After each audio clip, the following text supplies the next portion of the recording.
ইসলামাবাদের পর এবার লাহোরে সেনা মোতায়েন, গুলি করার অনুমতি।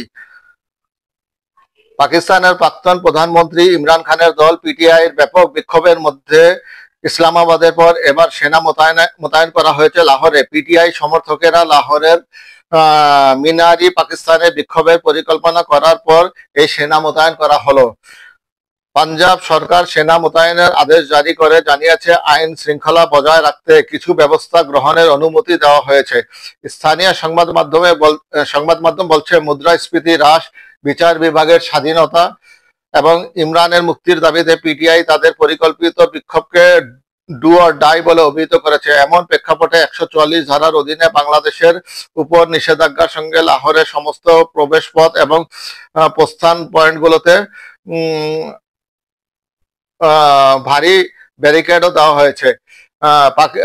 পাঞ্জাবের স্বরাষ্ট্র বিভাগের জারি করা আদেশে উল্লেখ করা হয়েছে, পাঞ্জাবের বিমানবন্দর, রুট, ভেন্যু, বাসস্থান ইত্যাদির আশেপাশে সশস্ত্র বাহিনী, অসামরিক সশস্ত্র বাহিনী ও পুলিশ মোতায়েন করা হয়েছে যাতে আইন শৃঙ্খলা বজায় রাখা যায় এবং আসন্ন সাংহাই সহযোগিতা সংস্থা শীর্ষ সম্মেলন চলাকালীন বিদেশি প্রতিনিধিদের সুরক্ষা দেওয়া যায়।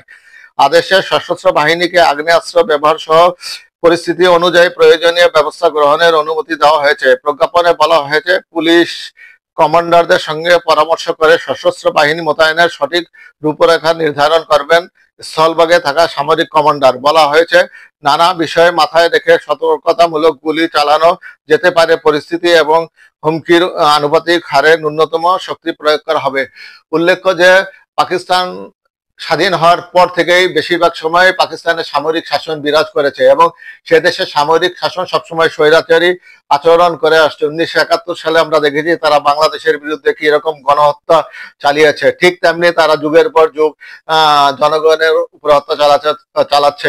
সাবেক স্বৈরশাসক জিয়াউল হক কিভাবে জুলফিকার আলী ভুট্টোকে একটা সাজানো নাটকে ফাঁসির দড়িতে ঝুলিয়েছিল, ঠিক তেমনি বর্তমান সামরিক শাসক ও জনপ্রিয় ইমরান সরকারের নেতা ইমরান খানকে আটক করে তাকে বিভিন্নভাবে হেনস্থা করছে এবং তাকে ফাঁসি দেওয়ার জন্য তারা ষড়যন্ত্র করছে। তাই ইমরান খানের সমর্থকেরা মাঠে একবারও বিক্ষোভ করছে। যা বাংলাদেশে যেমন কিছুদিন আগে বৈষম্য বিরোধী ছাত্র আন্দোলন হয়েছিল, ঠিক তেমনি সেখানেও ব্যাপক আন্দোলন হচ্ছে, কিন্তু সেখানকার সেনাবাহিনী অত্যন্ত নিষ্ঠুরতার সহিত গুলি চালানোর নির্দেশ দিয়েছে। এখন দেখবো আমরা সেই আন্দোলনটা কত দূর যায়।